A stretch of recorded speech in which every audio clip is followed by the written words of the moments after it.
मी खालनं हाक म्हटलं ए राहुल, अरे खाली आज नाही म्हणून चालणार नाही. हे सुनंदन नको. मी म्हटलं राहुल आज चालणार नाही, आज तुला बोलायला लागेल, 2 मिनिटं का होईना बोल, पण खाली ये, आज तुला बोलायला लागेल. तर मग ते दोघंही चेष्टेने म्हणायला लागले आज बोलायला लागेल, आज बोलायला लागेल मराठीमध्ये. वर्ल्ड कप अमेरिकेत भरवल्याने त्यांच्या अर्थकारणाला थोडी का होईना चालना मिळाली. जी गोष्ट अमेरिकेला कळते, त्यांना पैसा कळतो. आणि दुसरी महत्त्वाची गोष्ट म्हणजे अमेरिकन टीमचा परफॉर्मन्स.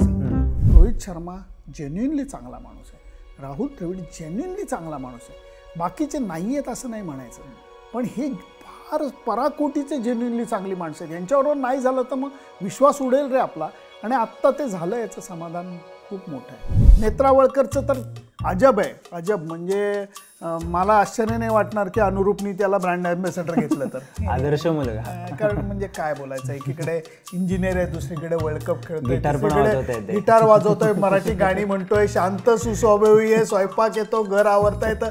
आई शपथ, म्हणजे तुला अजून काय पाहिजे. विराट कोहलीच्या बाबतीत तेच होतं की इतका फोकस्ड होता, त्यामुळे त्यांनी फायनल मॅचला सुद्धा 50 झाल्यानंतर एक रिॲक्शन दिली नाही त्यांनी. आणि झाल्यानंतर सुद्धा तो सुटलो भावनात होता की सुटलो.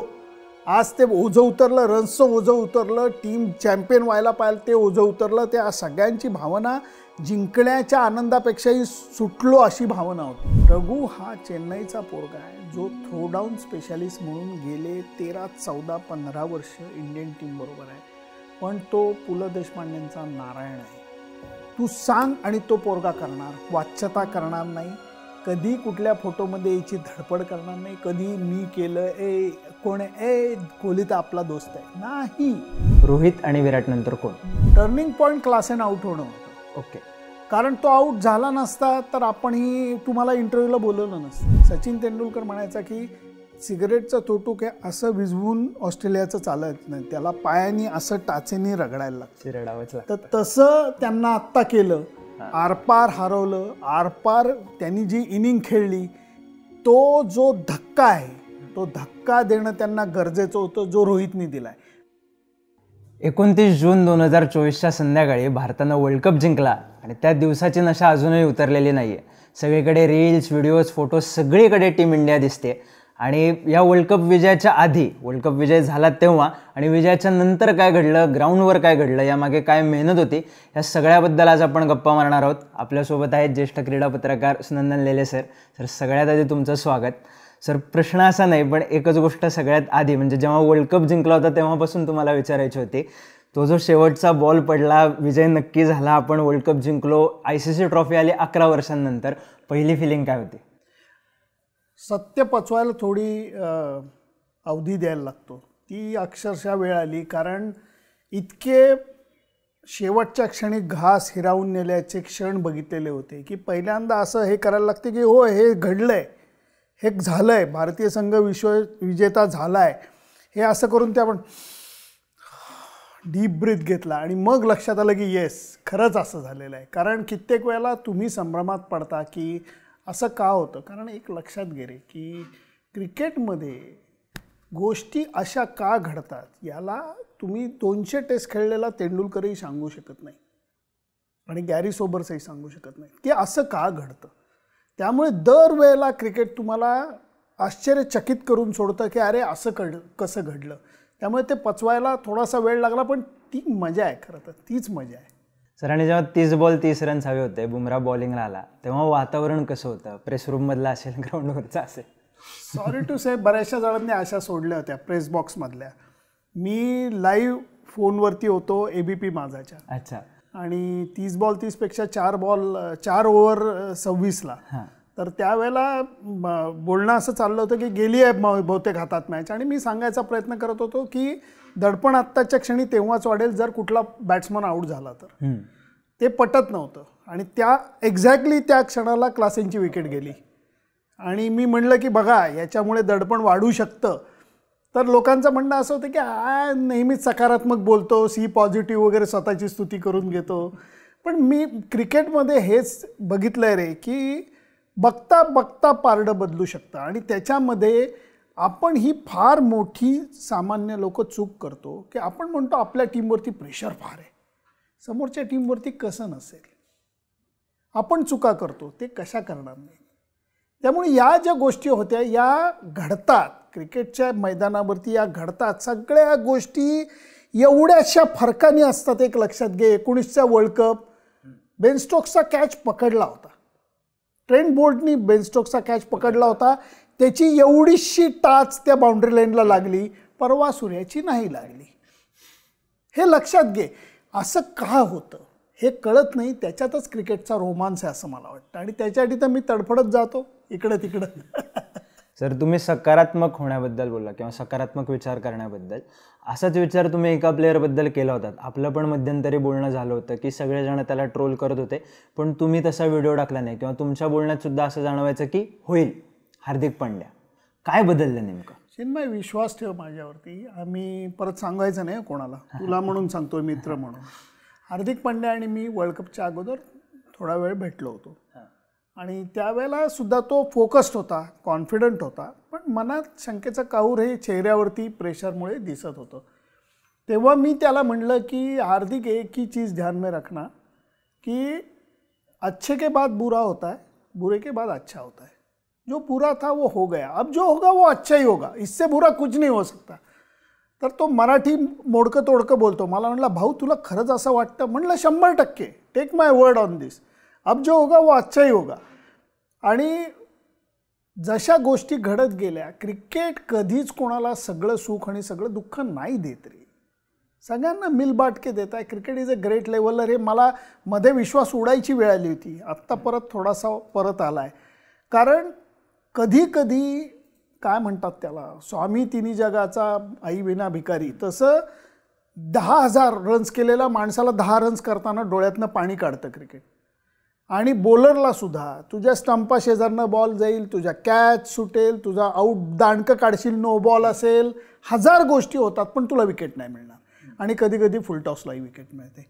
तर ही गोष्ट क्रिकेटमध्ये डोळ्यासमोर जी घडते ती बघणं, ती ऑब्झर्व करणं, ही गोष्ट करून करून करून शिकलो आहे की कधी ना कधीतरी हे गोष्ट होते की वाईटानंतर 100% चांगलं होतं. वीरेंद्र सहवाग असा क्रिकेटर आहे की ज्यांनी मला सांगितलं की खूप चांगलं झाल्यानंतर माझी घबराट होते, कारण अच्छे के बाद बुरा होता है. आत्ता उलटं होतं हार्दिकच्या बाबतीत, आणि तेच झालेलं दिसलं. प्लेअर वाईट आहे का? अजिबात नाही, अजिबातच नाही. फक्त क्रिकेटनी त्याची अशी काही सत्व परीक्षा पाहिली की डोळ्यातनं पाणी त्याच्या आलेलं होतं. एक पाणी अगोदर आलं जे दुःखाश्रू होते, जे त्यांनी जगाला दाखवले नाही. एक पाणी नंतर आलं जे आनंदाश्रू होते, जे जगाला दिसले. आणखीन एका प्लेअरचे आनंदाश्रू दिसले, आणि त्याच्याबद्दल पण फार बोललं जात नाही, जे बोलायला हवं, तो म्हणजे जसप्रीत बुमराह. मला आठवतं 21ची वर्ल्ड टेस्ट चॅम्पियनशिपची फायनल, 23ची फायनल, त्याच्यानंतर 23चे वर्ल्ड कप फायनल. ट्रॅव्हिस हेडला बुमराहने 2दा चकवलं होतं फायनलला, आणि तो आऊट झाला नाही.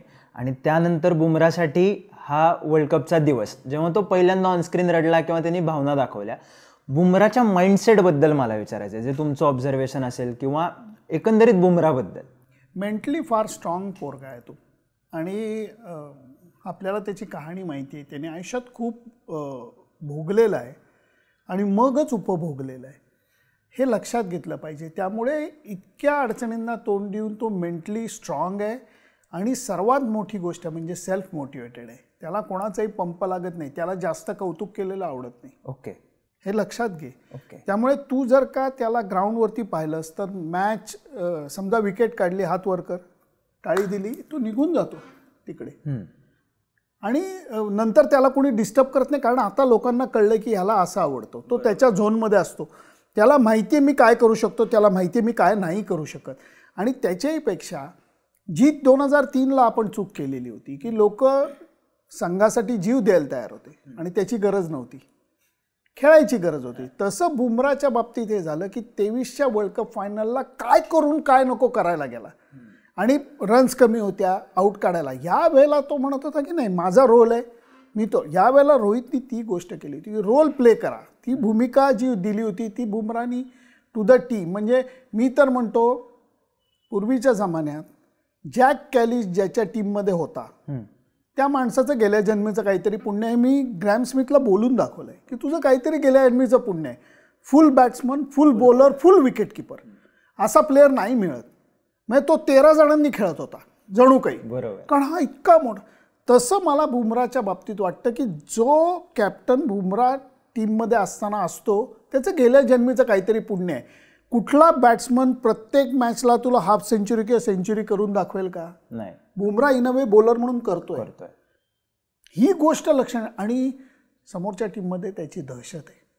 हे स्पष्ट मी तुला सांगतो. अगदी कोणी काय दाखवतात आशे वगैरे, तर पाकिस्तानचा एक प्लेयरनी प्रयत्न केला की ट्राय टू टूक ऑन बुमरा, झालं, ती विकेट गेली, संपली मॅच पाकिस्तानची. तर ही गोष्ट, ही दहशत त्यांनी खूप कष्टाने कमावली आणि मेहनत कामी आलेली आहे आणि फार फोकस्ड, सेल्फ मोटिवेटेड माणूस आहे, एवढंच मी म्हणेन. सर 23ची वर्ल्ड कप फायनल असाच सगळा झोन होता की आपण सगळ्या मॅचेस जिंकत गेलो, फायनलला पोचलो आणि आता 24ला आपण सगळ्या मॅचेस जिंकून फायनल पण जिंकली. पण मध्ये अंतर फक्त 7 महिन्यांचं आहे. टीम दोन्ही ठिकाणी चांगलीच खेळली, आपली अपराजितच राहिली. पण तरी एक कुठला तरी एक स्पार्क होता ज्यावेळेस आपण फायनलचं प्रेशर पण हँडल केलं. यावेळी ह्या 7 महिन्यात नेमकं काय बदललं? 7 महिन्यात ज्या लोकांनी फायनल खेळली होती त्या लोकांनीच आत्ताची फायनल खेळलेल्याचं प्रमाण खूप जास्त आहे. हे लक्षात घे. तो अनुभव कामी येतो, कारण त्या अनुभवामध्ये तुम्ही अँक्सायटी मागं ठेवून काम करायला लागतं. हे लक्षात घे की आपले पाकिस्तान विरुद्धही रन्स कमी झाल्या होत्या, आपल्याला त्यांना थांबवायला लागलं, हे करायला लागलं. पण त्यावेळेला प्रत्येक बॉलला विकेट काढायला जाणं हे शक्य नसतं, हे आता टीमला कळलंय. बरोबर. आणि दुसरी गोष्ट म्हणजे पराभवाच्या भीतीने तुम्हाला खेळून चालत नाही. ही टीम त्या दृष्टीने परिपक्व झालेली होती आणि सगळ्यांनी सगळं छाती ठोकपणे सांगावं, ऑस्ट्रेलियन टीम आम्ही असे आहोत, आम्ही तसे आहोत, लकचा भाग असतो. परवा जे एक प्रश्नाला उत्तर देताना तो म्हणला की ये लिखा था, तर तसं असतं. ते क्रिकेटच्या दिवशी तसं का होतं परत तुम्हाला कळत नाही. आणि ते बघत असताना असं कळतं की त्या दिवशी त्या गोष्टी जमून येणं हे कोणाच्या हातात नसतं. त्या जमून येतात आणि मग एखादी गोष्ट घडते. पण कौतुक या गोष्टीचं आहे की जे भारतातल्या बऱ्याचशा लोकांना कळत नाही. फक्त आणि फक्त भारताचीच टीम अशी आहे की जी सातत्याने उपांत्य आणि अंतिम फेरी खेळते. बरोबर. कोणी खेळत नाही. आपण ते ॲप्रिशिएटच करत नाही. तुम्ही समजा आपण एका घरात राहतोय, हे आपण सगळेजण आहोत, आणि मी सगळ्यांना म्हटलं सगळ्यांनी वर्गात पहिला यायला पाहिजे, नाही आलं तर फोडून काढ, असं कसं होईल? कसं होईल असं? तुम्ही सगळ्याच गोष्टी जिंकू शकता का? टीम स्पोर्टमध्ये या गोष्टी अशक्य आहेत.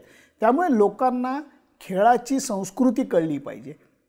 मी तर म्हणेन आत्ताच्या घडीला तुम्ही टीमला डोक्यावर घेऊ नका आणि तुम्ही दक्षिण आफ्रिकेला चोकर्स म्हणू नका. बरोबर. त्याचं कारण ते सुद्धा चांगलेच खेळले, बॅड लक आहे त्यांचं नाही जमलं. भारताच्या दृष्टीने त्या दिवशी जमलं. इनफॅक्ट या कुठल्या 23च्या वर्ल्ड कप फायनलला सगळ्या गोष्टी जमलेल्या होत्या. त्या दिवशी ती गोष्ट जमणं, त्या दिवशी ट्रॅव्हिस हेडनी कॅच पकडला, रोहितचा कॅच पकडला आणि तो जमिनीपासून एवढ्या अंतरावर पकडला. हे एवढ्याच सगळं फिरत असतं रे. लोकांना ते ऑब्झर्व करताना कधी कळेल हा माझ्या पुढं पडलेला प्रश्न आहे. ओके सर, क्रिकेटच्या संस्कृतीवरून एक माणूस आठवला मला आणि मला तुम्हाला विचारायचं आहे की त्या माणसासोबत वर्ल्ड कपच्या आधी काय गप्पा होत होत्या, वर्ल्ड कप सुरू असताना काय गप्पा होत होत्या आणि वर्ल्ड कप जिंकल्यावर काय गप्पा झाल्या? राहुल द्रविड. कोण रे मला नाही रे एवढा तो बोलत, कारण भेटल्यानंतर विचार इतके असतात सगळ्यांच्या मनामध्ये की ह्या गोष्टी सतत बोलणं, सतत हे करणं हे शक्य नसतं आणि बोलायचं पण नसतं. ती पद्धत नाही आहे. कारण तुम्ही एखाद्या माणसाकडे सोर्स ऑफ इन्फॉर्मेशन म्हणून सारखं बघून नाही चालत. राहुलच्या बाबतीत मी एवढंच म्हणेन की त्यांनी माझ्या डोळ्यासमोर 3 प्रसंग येतात. एक म्हणजे आपण UAEमध्ये हरलो की ज्या वेळेला पाकिस्तानने आपल्याला 10 विकेटने हरवलं आणि त्यानंतर रोहित शर्मा आलेला होता. रोहित शर्मा आला होता, सगळे पत्रकार आम्ही असे फडफडत होतो की काय काय म्हणजे काय 10 विकेटने आपण हरलं, काय अर्थ याला? आणि तो म्हणला चिंता मत करो, टीम का एटमॉस्फेयर अच्छा रखने के लिए मैं और राहुल भाई बहुत काम कर रहे हैं, अच्छे रिजल्ट्स आएंगे, पैनिक मत होना. हे तो 10 विकेट नंतर हरल्यानंतर म्हणत होता. राहुल द्रविड 23चा वर्ल्ड कप फायनल हरल्यानंतर आला होता. चेहऱ्यावरती अखंड दुःख पसरलेलं होतं. पण तो म्हणत होता की ही टीम चांगली आहे, या टीम बरोबर चांगलं व्हायला पाहिजे आणि ते का नाही झालं याला काही असं उत्तर नाही आहे आणि आत्ता त्याला ते मिळालं. त्यामुळे हे काय म्हणतात त्याला की क्रिकेट देव कोणाला कधी ते दान देईल, पदरात ॲक्च्युली कधी घालेल हे सांगता येत नाही. राहुलच्या बाबतीत ते झालं आणि ते त्याच्या बोलण्यातनं त्याच्या ह्याच्यातनं म्हणजे गंमत झाली की आम्ही सगळेजण संपली मॅच, प्राईज डिस्ट्रीब्युशन झालं, प्रेस कॉन्फरन्सला बराच वेळ लागला, मग प्रेस कॉन्फरन्स झाली, मग त्यापुढे मी क्लिप शूट केल्या ABP माझा आणि माझ्या सोशल मीडियासाठी, मग त्या फाईल करायला मी वरती गेलो. मग मी जेव्हा ग्राउंडमध्ये आलो तेव्हा काही काही प्लेअरचे इंटरव्ह्यू बोलवून चालू होते आणि मी म्हणलं की अरे राहुलचं झाला का? ते म्हणले नाही यार राहुल सर बात ही नाही कर रहे. तर मी गेलो, मी हा उभा होता, बुमराह उभा होता, कोहली उभा होता, त्यासमोर राहुल उभा होता आणि ते गप्पा मारत होते. मी म्हणले बात नाही की क्या मतलब आहे? म्हणलं ऐसा नाही हो सकता. मी खालनं हाक म्हणलं ए राहुल अरे खाली आज नाही म्हणून चालणार नाही. हे सुनंदन नको. मी म्हटलं राहुल आज चालणार नाही, आज तुला बोलायला लागेल, 2 मिनटं का होईना बोल, पण खाली आज तुला बोलायला लागेल. तर मग ते दोघंही चेष्टेने म्हणायला लागले आज बोलायला लागेल, आज बोलायला लागेल मराठीवर. आणि मग त्यांनी राहुलला म्हणलं लेले सर बोला रे आप जाओ राहुल भाई नीचे. आणि मग तो येऊन बोलला आणि त्यावेळेला राहुल द्रविड हसताना बघायला मिळाला, राहुल द्रविड विनोद करताना बघायला की उद्यापासून मी बेरोजगार आहे वगैरे. म्हटलं क्या बात आहे. ह्याचा अर्थ कळतो की ही सगळी जी घटना घडली बार्बाडोसच्या स्टेडियमवरती ती रोहित शर्मा करता त्याचं मोल काय होतं, राहुल द्रविड करता मोल काय होतं, आपणा सगळ्या भारतीयांसाठी मोल काय होतं, टीमसाठी काय मोल होतं, अशक्य आहे हे सगळं. आणि सर वेस्ट इंडिजमध्ये वर्ल्ड कप झाला, अमेरिकेत वर्ल्ड कप झाला, एक चर्चा अशी होती की आता बूस्ट मिळेल क्रिकेटला, पण अमेरिकेच्या बाबतीत पावसामुळे काही मॅचेस गेल्या, पिचबद्दल बऱ्याच तक्रारी आल्या. हीच गोष्ट जेव्हा वेस्ट इंडिजला वर्ल्ड कप झाला तेव्हा ट्रॅव्हलिंगबद्दल होती किंवा तिथेही पावसानेच घोळ केला. म्हणजे इंडिया इंग्लंड सेमीफायनलला तर सगळ्यात जास्त चर्चा हीच होती. मला आठवतं मी पण तुम्हाला मेसेज केलेला सर मॅच होईल का. तर हे ICCचं मॅनेजमेंट चुकलं का किंवा काय झालं, त्यांचा जो अमेरिकन प्रयोग होता तो यशस्वी झाला का? काही प्रमाणात झाला म्हणता येईल, कारण अमेरिकन लोकांना क्रिकेट अरे काय रे हे करायला तरी लागलं निदान. नाहीतर बास्केटबॉल बेसबॉल अमेरिकन फुटबॉलच्या पुढे ते जात नाहीत आणि ते त्याला वर्ल्ड चॅम्पियनशिप म्हणतात. यावेळेला त्याचं कारण असं होतं की वर्ल्ड कप अमेरिकेत भरवल्याने त्यांच्या अर्थकारणाला थोडी का होईना चालना मिळाली, जी गोष्ट अमेरिकेला कळते. त्यांना पैसा कळतो. आणि दुसरी महत्त्वाची गोष्ट म्हणजे अमेरिकन टीमचा परफॉर्मन्स त्यामुळे झक मारत त्यांना CNN नाही CNN, फॉक्स या न्यूज चॅनलला क्रिकेटची बातमी द्यायला लागली. फक्त त्यांनी बातमी देताना असं सांगितलं की पाकिस्तान भारत मॅच झाली ज्याच्यामध्ये पाकिस्तान इंडिया 119 आणि हे 112 जिंकले. म्हणजे ते बास्केटबॉलच्या हिशोबात त्यांनी सांगितलं. इतके ते माहिती त्यासाठी त्यांनी अभ्यास करण्याची सुद्धा तयारी दाखवली नाही. स्वतःला अगदी नाकवर करून जगाचे शहाणे शिकवतात तसे काही नाही आहेत. अमेरिकन तेवढे शहाणे नाही आहेत, दाखवायला खूप आहेत, तेवढे शहाणे नाही आहेत. पण ही गोष्ट त्यांना कळली की अरे काहीतरी हालतंय. जेव्हा त्यांना कळलं की लेब्रॉन जेम्सचे फॉलोअर्स किती आहेत आणि कोहलीचे किती आहेत, ती बात त्यांना कळते. ह्या याच्यामुळे व्ह्युअरशिप सुपर बॉलची व्ह्युअरशिप इतकी आहे आणि इंडिया पाकिस्तानची इतकी होती, ही गोष्ट त्यांना कळते.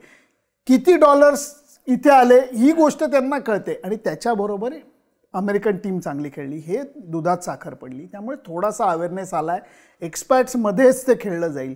जर कुठल्या अमेरिकन प्लेयरला अचानक अशी बुद्धी सुचली की अरे उलट इथं तर शॉर्टकट टू सक्सेस आहे, हा मजेदार खेळ आहे, तर तो तिथं आला, तो तिथं बनला आणि एक अमेरिकन खेळाडू खेळला यांच्या टीममध्ये, तर बाहेर येईल पण त्याला वेळ लागेल. पण दुसरं हे होतं वेस्ट इंडिजचं. वेस्ट इंडिज हे कोकणातली छान सुंदर खेडी आहेत ना, तसं वेस्ट इंडिज आहे. मी 6 साली पहिल्यांदा तिथे गेलो होतो, 6 का 5 साली. 10वी ट्रिप होती माझी. नाही रे काय बदललेलं, अजून तसंच काही नाही. तेवढीच निवांत लोक आहेत, तेवढंच आहे. पॅन्डेमिकमध्ये उरलं 2 एअरलाईन बंद झाल्या.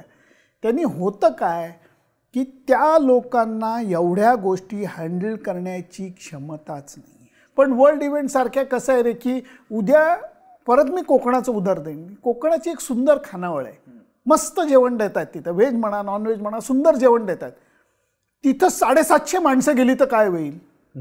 तो खानावळवाला म्हणाले भाऊ आमचं हे नाही आहे, माझं एवढी क्षमता नाही आहे, किंवा तरी त्याला करायला लावलं तर त्याला किती वेळ लागेल. ती अवस्था वेस्ट इंडिजची आहे.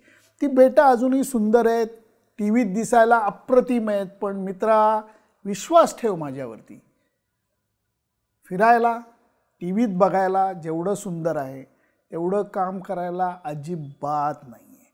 स्ट्रगल आहे, मरणाचा स्ट्रगल आहे. कधी फोन लागतो, कधी नाही लागत, कधी इंटरनेट चालतं, कधी नाही चालत. आज तुझं विमान आहे म्हणजे तू जाणार आहेस असं अजिबात नाही, अजिबात नाही. 20 सीटर विमान असतं, त्याचे समजा 20 सीटचे मिळून 100 रुपये त्यांना मिळणार असले आणि उद्या समजा बोल भिडूवाले आले आणि ते म्हणले 100 नाही आम्ही 350 देतो, तर आमचं फ्लाईट कॅन्सल, तुमचं फ्लाईट ऑन. काही घेणं नाही त्यांना, बंद. म्हणजे एक मेल किंवा असा मेसेज येतो की तुमचं फ्लाईट कॅन्सल. बसा बोंबलत. बरं, समजा मला इथनं अहमदाबादला जायचं आहे आणि माझं फ्लाईट कॅन्सल झालं. मी वंदे भारतनी जाईन, मी डुरांटोनी जाईन, मी बसनी जाईन, मी रांगत जाईन, मी लोळत जाईन, मी स्वतःची कार ड्राईव्ह करत जाईन, मी तुला घेऊन मोटरबाईकवरनं जाईन, पण मी दुसऱ्या दिवशी मॅचला पोहोच. इथं तू काय करणार 2 आयलंडमध्ये? खरं पोहोच जाणं. हाल होतात, हाल. माझ्या 2 मॅचेस फ्लाईट कॅन्सल झाल्यामुळे चुकलेले आहेत. सांगता येत नाही आणि हे बुक्क्यांचा मार आहे. त्यामुळे या अर्थाने जर का म्हणायला गेलं दर अल्टरनेट डे मॅच, आणि ह्याच्यामुळे परिणाम हा झालेला दिसला आहे आपल्याला की लोकांकडे ICC world cup final Bharat खेळत असल्याची तिकीटं होती, पोचूच शकली नाही. अरे बापरे. 60% मैदान भरलेलं होतं जेमतेम, ही परिस्थिती. त्यामुळे ते गोष्ट म्हणायला गेली तर नाही, मजा नाही. सर, 2 टीमच्या परफॉर्मन्सबद्दल मला विचारायचं आहे तुम्हाला. तुम्ही आत्ता बोलताना अमेरिकेबद्दल बोललात की अमेरिकन प्लेअर एखादा जेव्हा भारी खेळेल तेव्हा आणखीन चांगलं ग्लॅमर येईल, पण आत्ता बऱ्यापैकी भारताच्या दृष्टीने बघितलं तर सगळं ग्लॅमर एका प्लेअरमुळे आलं, सौरभमुळे.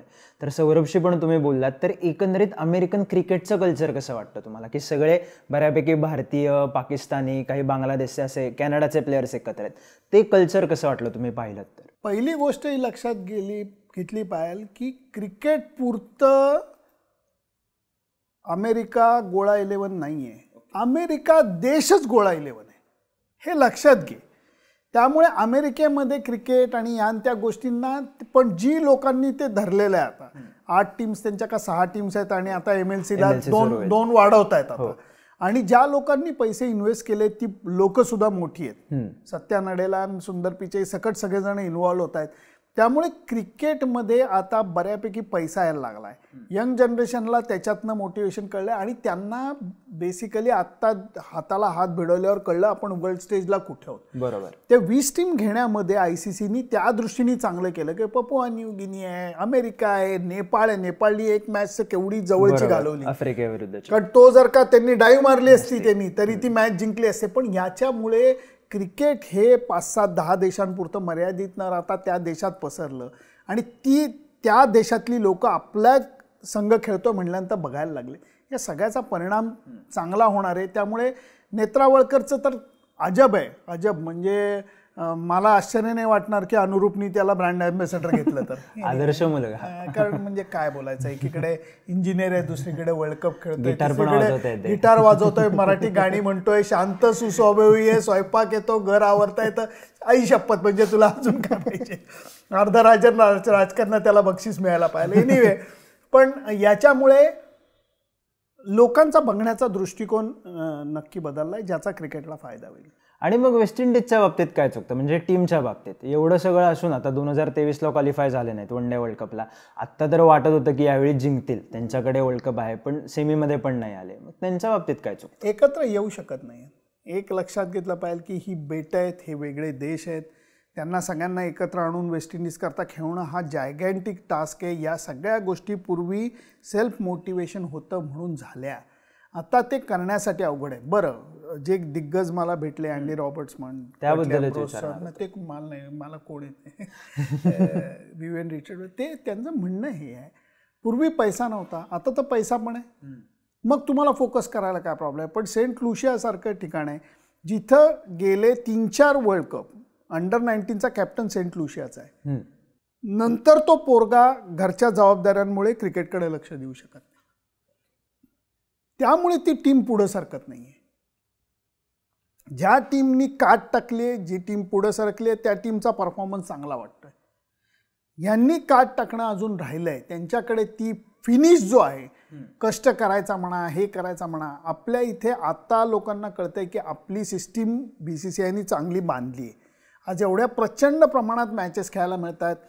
प्लेयर्सना फायनान्शियल सिक्युरिटी आहे, प्रशिक्षणाची सिक्युरिटी आहे, हेल्थकेअरची सिक्युरिटी आहे, ट्रेनिंगची सिक्युरिटी आहे, सगळ्याची तुम्ही इंजुरी मॅनेजमेंटची सिक्युरिटी. त्याच्यामुळे खेळाडू लक्ष देऊ शकतायत आणि त्यातनं खेळाडू निर्माण होत आहेत. वेस्ट इंडिजच्या बाबतीत हे नाही आहे आणि त्यांचा अजूनही नॅचरल टॅलेंटवरतीच भर जास्त आहे. कष्ट या गोष्टींवरती, टीम एकत्र येऊन कष्ट करणं या गोष्टींविषयी अजूनही त्यांचा भर नाही आहे आणि त्याचा फटका त्यांना बसतोय. बरोबर सर. आता परत इंडियन प्लेयर्सकडे येऊ थोडंफार. जसा वर्ल्ड कप जिंकला, नक्की झालं की शेवटचा बॉल पडला, त्यानंतर सगळे कॅमेरे रोहित शर्मावर फिरले होते. मग रोहितची ती रिॲक्शन, हात आपटण्याची, नंतर त्याने ती मातीची चव चाखली, ते सगळं बघितलं. काय वाटतं रोहितबद्दल? ओव्हरऑल T20 इंटरनॅशनल करिअर तुम्ही इतक्या जवळून बघितलं आहे. अरे सोन्यासारखा माणूस आहे. फार कमी लोक एवढे निर्मळ, दिलखुलास, दोस्त कॅटेगरीत असतात जे टीममधल्या प्रत्येकाचे, म्हणजे तो वेळप्रसंगी आईवरनं शिवी हासडतो आणि नंतर चिमटा काढून त्याला कडेवरही घेतो. नाही, ही गोष्ट इतक्या सहजी करतो, याच्यात दिखाऊपणा कडबरही नाही आहे. तो टीमचा प्रत्येक मेंबरचा मित्र होता आणि त्यांनी राहुल द्रविडबरोबर गोष्ट ही केली की प्रत्येकाला आपली भूमिका समजून सांगितली आणि त्याला सांगितलं, तू तुझी भूमिका कशी निभावायची हे तू ठरव. इथनं उद्या मला तू दिल्लीला पोहोचायचंस, तू चार्टर फ्लाईट कर, तू राजधानी पकड, विमान घे, बस घे, कसंही आहे, तू उद्या तिथं. ज्याने त्याने आपला मार्ग शोधायचा, ह्याच्यासाठी तो लोकांना विचार करायला उद्युक्त करतो. आणि सर्वात महत्त्वाची गोष्ट म्हणजे तो अपयशाला सुद्धा अलाव करतो की अपयश आलं, नो प्रॉब्लेम, खेळ तू, नो प्रॉब्लेम. म्हणजे आज कुलदीप यादवला विराट कोहलीने खेळवलंच नाही. प्रॅक्टिस बॉलर, ह्यांनी त्याला नुसतं टीममध्ये घेतलं तर त्याला की तू वर्ल्ड कप खेळणार आहेस, तू बिंदास बॉलिंग टाक, सगळा वर्ल्ड कप तू खेळणार आहेस. हा जो भरोसा देणं आहे, हे जे आहे, आणि लोकांना विचार करायचं स्वातंत्र्य, फेल्युअरचं स्वातंत्र्य, या गोष्टींमुळे त्यांनी एक टीममधलं वातावरण, फोकस पण खेळकर ठेवलं. त्याचे परिणाम चांगले झाले. त्यामुळे जे अनुभवी लोक होते त्यांना आनंद आहे, जे नवीन पोरं आहेत त्यांना फुलायला संधी आहे. या सगळ्या गोष्टी करत असताना, धाकधपटशा न करत असताना सुद्धा त्याचा जो होल्ड होता आणि थिंकिंग फार क्लिअर होतं. एका अर्थाने रोहित शर्माला मुंबई इंडियन्सनी काढलं कॅप्टनशिपने, फार अनन्य उपकार केले, कारण तो पूर्णपणे लक्ष वर्ल्ड कपवरती देऊ शकला. त्यांनी बघत असतानाच ठरवलं की रिषभ पंत 3 नंबरला खेळ, त्यांनी बघत असतानाच ठरवलं की 4 स्पिनर घेऊन जायचे, त्यांनी बघत असतानाच ठरवलं की शिवम दुबे आपण मध्ये खेळू, हार्दिकला अजिबात काढायचं नाही, त्याची रिस्पॉन्सिबिलिटी आहे. या सगळ्या गोष्टी प्रिपेअर्ड करून he was ready for the world cup.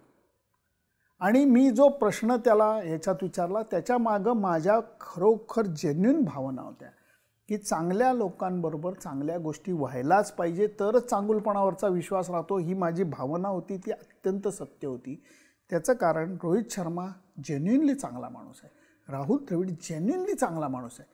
बाकीचे नाही आहेत असं नाही म्हणायचं, पण हे फार पराकोटीचे जेन्युइनली चांगली माणसं आहेत. यांच्याबरोबर नाही झालं तर मग विश्वास उडेल रे आपला, आणि आत्ता ते झालं, याचं समाधान खूप मोठं आहे. आणि सर, कोहलीबद्दल काय वाटतं की असा वर्ल्ड कप गेला होता की चर्चा होती त्याला ओपनिंगला पाठवायचा डिसिजन चुकला आहे का? 7 मॅचेसमध्ये 70 रन झाले होते फक्त. म्हणजे कोहली स्टाईल इनिंग एकदाही नव्हते. आणि फायनलला पण 48 बॉल 50 झाला, त्यानंतर पुढच्या 9 बॉलमध्ये 26 रन आले. विराट कोहली काय, म्हणजे नक्की कसं मेंटली प्रिपेअर करतो, किंवा तुम्ही इतक्या जवळून पाहिलं आहे विराट कोहलीला, कसं हँडल करतो तो या लेवलचं प्रेशर?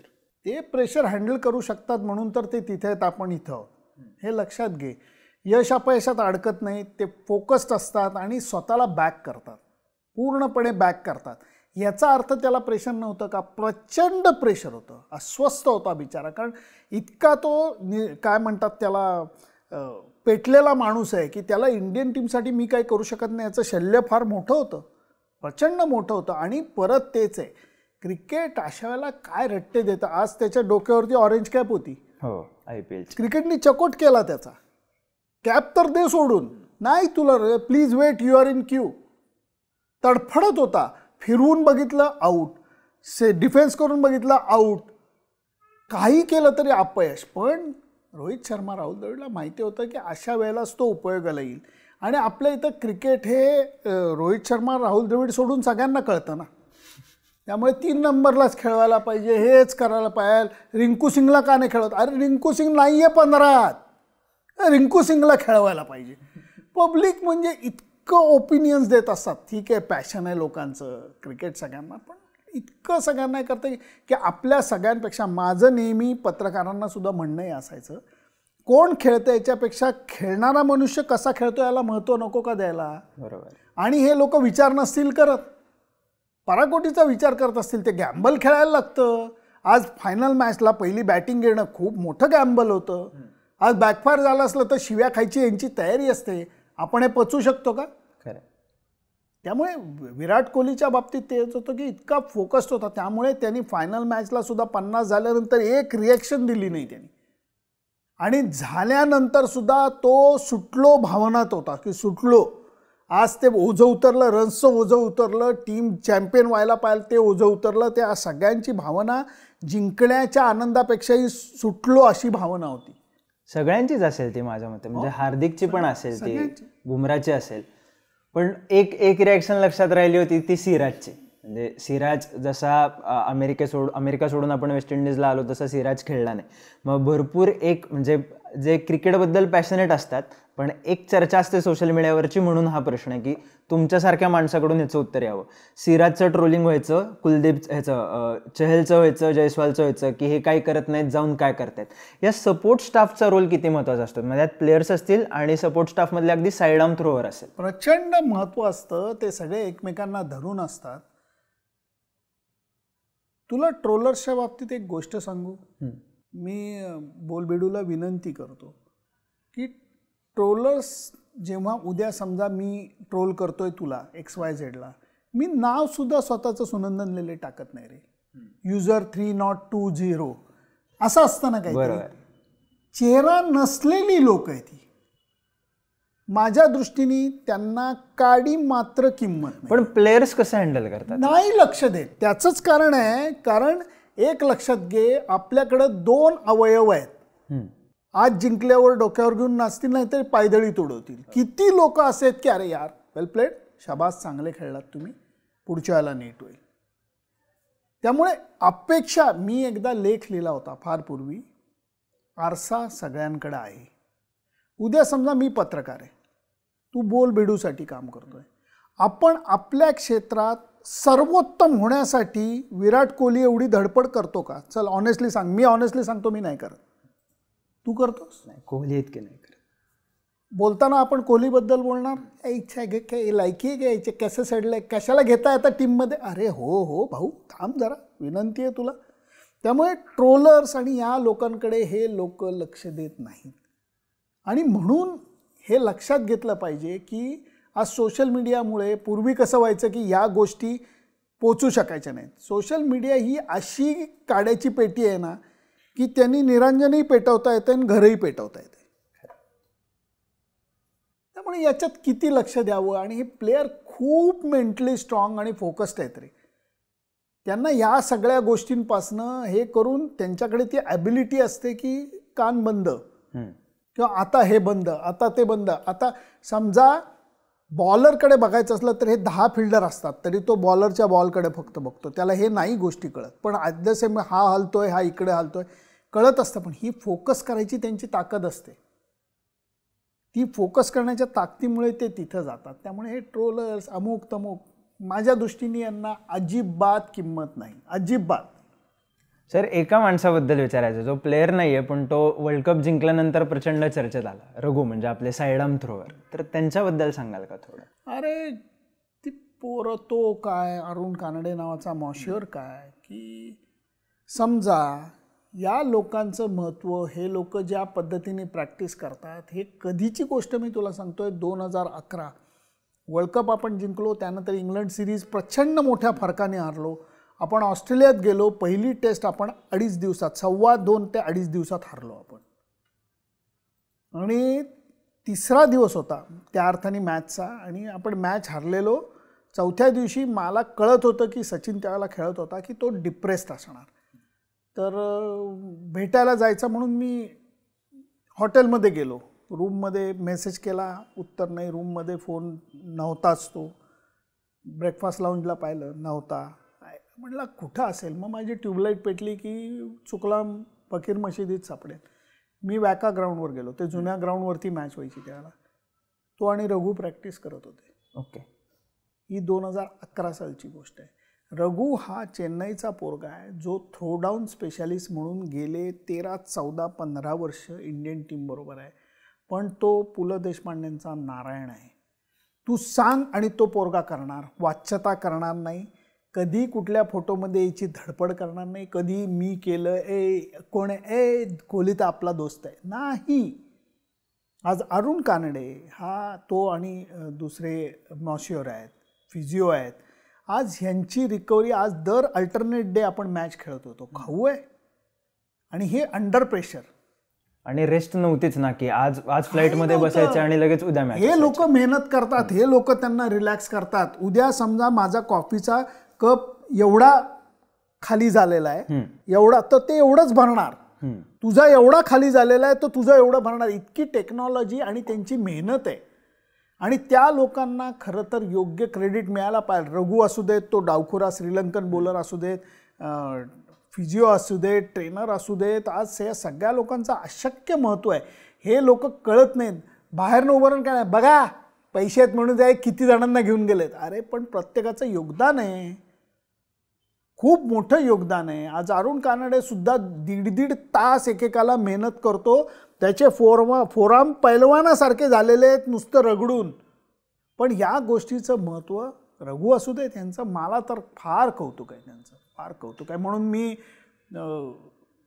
हे आपण दाखवू हा फोटो, कारण मी रघुबरोबरही फोटो काढला. लोकांना वाटतं मी प्लेअरबरोबर फोटो काढला, अजिबात नाही. मी रघुबरोबरही फोटो काढला. आणि जे दुसरे आहेत राजीवजी, ते दुसरे मॉश्युअर आहेत त्या फोटोमध्ये. अच्छा सर, शेवटचेच 2 प्रश्न. ह्या प्रश्नाचं तुमच्याकडचं उत्तर भरपूर जणांना ऐकायचं आहे. India versus Africa world cup final मॅचचा नेमका टर्निंग पॉईंट कुठला होता? एक टर्निंग पॉईंट क्लासेन आऊट होणं होतं. ओके.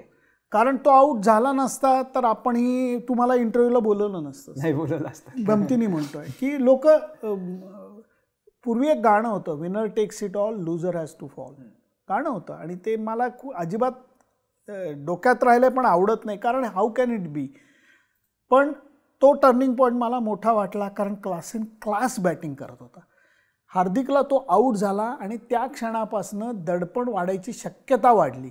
आणि त्याच्यानंतर बुमरानी टाकलेली ओव्हर आणि नंतर सूर्याने पकडला कॅच, असं ते पूर्ण झालंय सर्कल. चेन रिॲक्शन झाली. फक्त सूर्यामुळे जिंकलो असं नाही, पूर्ण फक्त याच्यामुळे, फक्त त्याच्यामुळे असं नाही आहे. त्या सगळ्यांनी मिळून ते प्रेशर वाढवत गेलेले.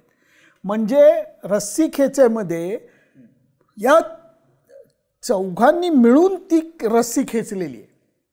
पहिल्यांदा क्लासेनची विकेट काढली, नंतर बुमरानी 18वी ओव्हर 2 रन देऊन 1 विकेट काढली, त्याच्यानंतर अर्शदीपनी 3 ओव्हर रन दिल्या आणि त्याच्यानंतर सूर्याने कॅच पकडला. त्यामुळे असं करून त्या चौघांनी रेटा देऊन ती रस्सी आपल्याकडे खेचलेली. त्यामुळे टर्निंग पॉईंट मी म्हणेन क्लासेनची विकेट. आता सर शेवटचा प्रश्न. खरं तर असं अपेक्षित होतं की कोहली रोहित रिटायरमेंट कदाचित घेतील T20 इंटरनॅशनल्समधून, किंवा नव्हतंही, कारण दोघांकडे फॉर्म आहे, फिटनेस पण दोघांचा चांगला आहे. पण आता त्यांनी रिटायरमेंट घेतली आहे. व्हाईट बॉल क्रिकेटमध्ये ते ODI तर खेळतीलच, पण T20 असेल किंवा आता येणारं व्हाईट बॉल क्रिकेट असेल, ODI क्रिकेट असेल, रोहित आणि विराट नंतर कोण? याचं उत्तर लगेच नाही मिळणार, कारण लता मंगेशकरांनंतर कोण, उत्तर पटकन नाही मिळणार. आणि ते नसतंच तसं या दोघांनंतर सचिन नंतर कोण, विराटला यायला वेळ लागली. गावस्करांनंतर कोण, सचिनला करायला वेळ लागलं. तसं यांना वेळ दिला पाहिजे, नवीन पोरांना वेळ दिला पाहिजे. या दोघांनी, जडेजानी योग्य वेळेला बॅटन पास केला आहे. कारण लोकांना शेवटचा एक गोष्ट मला समजून सांगायची, T20 क्रिकेट मरणाचं इंजुरी प्रोन आहे, मरणाचं. कारण जर समजा टेस्ट मॅच क्रिकेट तू खेळत असला आणि 1.75 रन असेल तर तू 2 रनसाठी पळत नाही. तू म्हणतो सुनंदन नो रन. वन डेला सुद्धा तू रिस्क घेत नाहीस, तू म्हणतो तू T20ला पळतोच. मग ते 0.25 कव्हर करायला तू मरणाच्या आकांताने पळणार, तू डाईव्ह मारणार, तू हे करणार, तू ते. समजा उद्या तू फिल्डिंग करतोयस, तू T20 क्रिकेटमध्ये जर टेस्ट क्रिकेटमध्ये समजा डाईव्ह मारून बॉल अडवला, क्या बात आहे, वेल डन यार, वेल डन. T20 क्रिकेटमध्ये मार थ्रो म्हणजे तू अडवला याचं कौतुकच नाही. मग तू पडलेल्या अवस्थेत आहेस, तू ऑफ बॅलन्स आहेस आणि तिकडनं तू जोरात थ्रो करतोय, तुझ्या अंगावरती या सगळ्याचं प्रचंड प्रेशर येतं आणि त्यामुळे इंजुरीज T20 क्रिकेटमध्ये जास्त होतात. ह्या लोक दाखवत नाहीत. प्रत्येकाला किती दुखापती असतात, किती त्रास असतो, किती ठिकाणी हे मोडलेले असतात, आपल्याला कल्पना नसते. त्यामुळे योग्य वेळेला त्यांनी बॅटन पास केला आहे. आता या पुढच्या पिढीची ती तयारी पाहिजे की येस मी करीन, यांनी केलं तसं मी करीन, कसं करीन, how am I going to do it. त्यामुळे मला वाटतं प्लेयर आहेत चांगले, ऋतुराज सारखा प्लेयर आहे, यशस्वी सारखा प्लेयर आहे, खूप प्लेयर चांगले आहेत, पण त्यांना ती पातळी गाठायला, ती कन्सिस्टन्सी गाठायला खूप मेहनत घ्यायला लागेल. कारण मी याचं उदाहरण देईन टेनिसचं. मधनं कुठला तरी प्लेयर येतो, एखादी ग्रँड स्लॅम जिंकतो, पण आज फेडरर, जोकोविच आणि नदालचं करायला किती जणांना जमलं? नाही जमत. कारण एका ग्रँड स्लॅममध्ये सुद्धा तुमच्या टाकीतलं पेट्रोल पार खडखडाट होतो, मेंटल फिजिकल ड्रेन होता तुम्ही. ती गोष्ट परत तुम्ही रिफ्युअल करून, परत तुम्ही सर्व्हिसिंग करून ती गाडी परत रस्त्यावर आणणं, इट्स अ बिग चॅलेंज. तो चॅलेंज झेपायला खूप मेहनत करायला लागेल नवीन जनरेशनला. सर, हा नक्की शेवटचा प्रश्न, या वर्ल्ड कपची सगळ्यात लक्षात राहणारी मेमरी कुठली? लक्षात राहणारी मेमरी मी तर म्हणेन ऑस्ट्रेलियाला मारलेलं. ओके. त्याचं कारण असं होतं की तो अकाउंट सेटल करणं गरजेचं होतं. पण ते झालं सेटल अकाउंट? कारण अशी पण चर्चा आहे ना की वर्ल्ड कप फायनलला हरवलं आपण, त्यांना नाही म्हणलं तरी लीग स्टेजला. नुसतं ते नाही रे, नुसतं ते नाही की ज्या स्टाईलमध्ये ते खेळायला जातात आणि जो कॉन्फिडन्स असतो तो बघायला छान वाटतो, परंतु as a Indian player, as a Indian journalist त्याचा खूप त्रास होतो. कारण तेवढी क्वालिटी नसते, तेवढी क्वालिटी नाही आहे, पण तरीही ते आले आणि त्यांना ते काय म्हणतात त्याला, सचिन तेंडुलकर म्हणायचा की सिगरेटचं तोटूक आहे असं विझवून ऑस्ट्रेलियाचं चालत नाही, त्याला पायानी असं टाचेनी रगडायला लागतं. तर तसं त्यांना आत्ता केलं, आरपार हरवलं. आरपार त्यांनी जी इनिंग खेळली, तो जो धक्का आहे तो धक्का देणं त्यांना गरजेचं होतं, जो रोहितनी दिलाय. मॅच जिंकलो ही गोष्ट मी नाही बोलत आहे, मॅच जिंकणं हा त्याचा रिझल्ट आला, पण तो जो मानसिक धक्का रोहितनी दिलाय ना, तो फार महत्त्वाचा आहे. सरांसोबत आपण वर्ल्ड कपचे किस्से जाणून घेतले, प्लेयर्सच्या स्टोरीज जाणून घेतल्या, एकंदरीतच भरपूर इनसाईड किस्से, स्टोरीज आपल्याला ऐकायला मिळाल्या, सगळ्या आठवणींचा एक फ्लॅशबॅक झाला वर्ल्ड कपच्या. सर, खूप खूप आभार तुमचे, आणि असेच इंटरेस्टिंग व्हिडिओज पाहण्यासाठी बोलबिडूच्या यूट्यूब चॅनलला नक्की सबस्क्राईब करा.